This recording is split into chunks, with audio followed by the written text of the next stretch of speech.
国立台湾戏剧学院今年是第4年举办湖光山色艺术季，歌戏的部分呢是由表演艺术保存者王金英老师甲小米老师两位国宝亲身扛架，甲这连本戏精彩站头扣出来做，剧本也拢甲写做是四句联，带观众朋友做伙来看。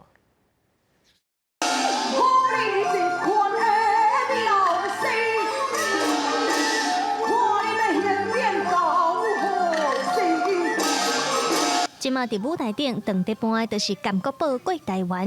这出戏伫台湾已经流传真侪年。今年由歌仔戏的传统表演艺术保存者王金英老师和小米老师，甲因的功夫拢教予台湾戏剧学院的学生，按算要伫11月演出。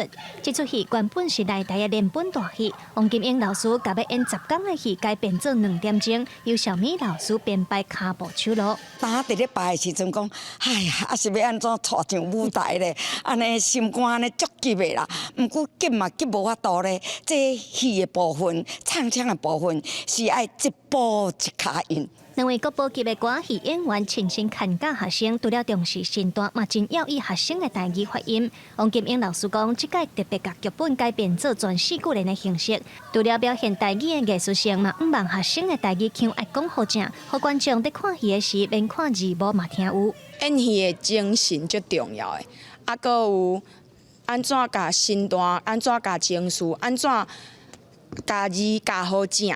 这最重要的。王金英老师甲小米老师，因的唱腔拢甲别人搁较无共款，这也是真困难爱去克服的。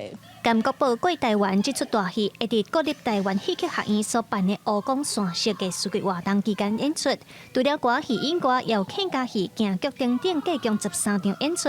活动按10月中办到12月初3，毋望会当邀请民众做伙来欣赏精彩的戏剧演出。记者卢尚如、曾俊尧台北报道。